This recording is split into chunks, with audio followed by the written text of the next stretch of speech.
Hey, let me jump on into the Right Side Way monologue. And I got to tell you, this one's a bit of a personal one, but it's one that I felt like I had to tell for all y'all. So, this past weekend was awesome. I mean, some of y'all caught that last week I had a birthday, Saturday morning, unbeknownst to me. Charlene had cooked up a plan where my grown up kids and my perfect grandkids all showed up at the house unexpectedly. It was awesome. The weather was perfect. We played cornhole in the backyard. We grilled steaks and just had basically a wonderful day. You know, there's days in life can seem to wear on you, right? I mean, the trick, though, is remembering what's important. Because there's things that happen all around us every day, and we can get so caught up in the minutiae of details and bills to pay and work to do and this and that and the other. But all of that pales in comparison to what is real. And the trick is remembering what's important. The Bible calls it encouraging yourself in the Lord.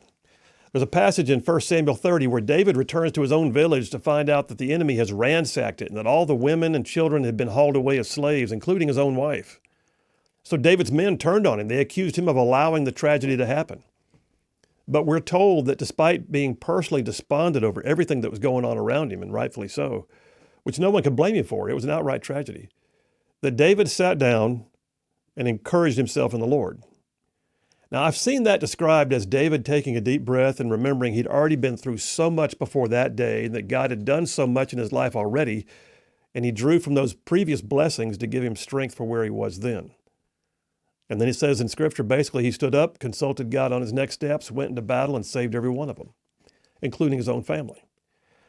It's an absolute fact, y'all, that in this life, we will have hard times. We just will.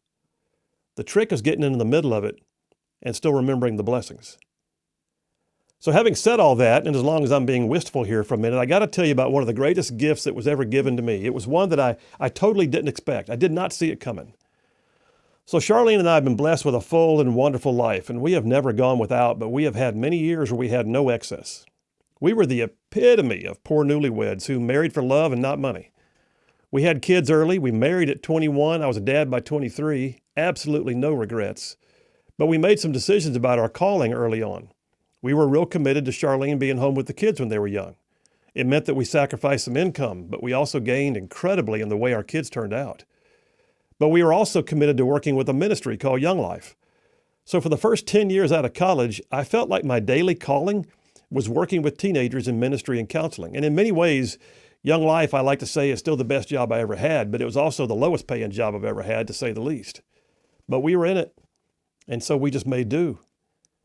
And at one point, I was doing janitorial work from 5 to 8 in the mornings, working my full-time job from 8:30 to 5, delivering for Steak Express at night, and then doing National Guard on the weekends. God always put food on the table, and our kids never knew that we were living pretty modestly because Charlene just made everything stretch just right. But okay, back to that gift that I said someone gave me. You see, at the end of 10 years, I felt like my calling had changed. I was supposed to go to law school. I mean, law school in your 30s ain't normal, but then neither am I, apparently. So the whole law school thing, that's a story in itself, and I'm still not sure how we got that done. But I turned in my notice to Young Life, and I began working my way out of a job that I actually loved. It had been a long but good decade, and part of me kind of wondered, what had I even accomplished? Had I made a difference? I mean, were there things that I could point to? It certainly wasn't my savings account, that was for sure. At the end of 10 years, I had very little pay, no benefits, and no retirement. And I was working and working and working some more. But to be honest, I think I had also forgotten the blessing. I was measuring my success against my bank account, which is never a good idea. But unbeknownst to me, there were others who weren't going to let me forget the actual blessing. So Charlene and one of my coworkers, they apparently cooked up a scheme. They came up with some ruse why we had to go somewhere, and then we got there, the room was filled with a massive amount of people who had walked with us through that decade. I mean, there were faces I hadn't seen in a while who came back for the gathering. It was more than I could have asked. It was 10 years all packed into one room. But then there was the gift. You see, Charlene and I had lived very modestly, and when I say that, I mean like very modestly. Sometimes we were able to do things but didn't feel like we could do others. One of those things was taking pictures of life, taking pictures of kids, of events, of family and friends. It was like old school days. So for those of you in the modern generation, we had this thing we called film. I know it's new, but you had to buy it, and you had to buy the camera for it. And when you were done, you had to take the film somewhere and pay for them to develop it so that you could see whether or not the pictures even came out right or not. And when you have no money, that gets expensive. Many was the time, y'all, that we felt like we could buy the film, but we couldn't pay to get it developed. So we took all the pictures of the kids when they had their first birthdays and played their little kid sports. We took photos of family gatherings and Christmases and school events. But over time, I realized that I had used film canisters in drawers and boxes and closets all over the house. So one day, I got a gallon Ziploc bag and I gathered up every single film canister I could find, 42 rolls of film containing memories going back a decade. And I told Charlene one day I was going to get them all developed. But by then, we'd be talking about nearly $500 worth of development.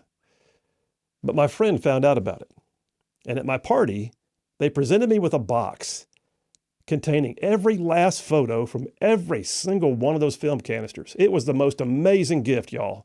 I mean, suddenly the blessings came rushing back because you don't take pictures of the hard times. You don't take pictures of the bills that you struggle to pay or the tired feelings you get at the end of a long 60-hour week. Nobody preserves the images of the lackluster or the anger or the defeat.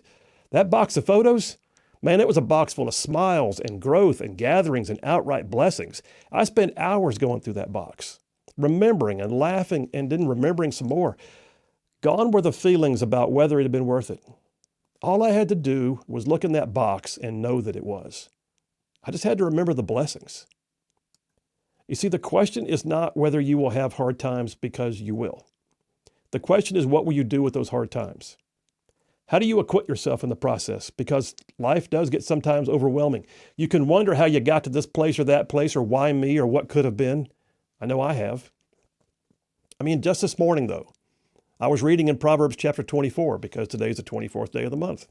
So Proverbs 24, and I saw that at some point in the past, I had actually marked verse 16. It says this, it says, "For a righteous man falls 7 times and rises again, but the wicked will stumble in a time of calamity." So what's your foundation? What's your core? Because in that same chapter, it also says in verse 10, if you fall apart in a crisis, there wasn't much to you in the first place. Well, part of the overcoming for me is the example I also get from David. I have to sit down, take a breath, and remember those blessings, and then pray, and then go to war. It's a conscious decision. And I don't always do it well, but I try to. I will be in a rough go, a hard spot, a time of need, a crisis of some kind. I'll talk to God and I'll say, yeah, but Lord, I remember that time when you did that something in my life and it got me through. Or I saw what you did that day. Or I saw what you did in my family. Or that time I couldn't explain it, but you gave me strength or you gave me peace. So since you've done it before, I know I'm going to walk through it again today. That's the thing, y'all. That's what I wanted to say today. It is easy to forget to remember. Think about it. It is easy to forget to remember. Norman Vincent Peale once said that we need to ask the Lord to fill us daily because we leak. True words. So I say, encourage yourself in the Lord. That's the lesson from Scripture. Encourage yourself in the Lord. Remember the blessings. And then you pray, and then by God, you get back in the fight.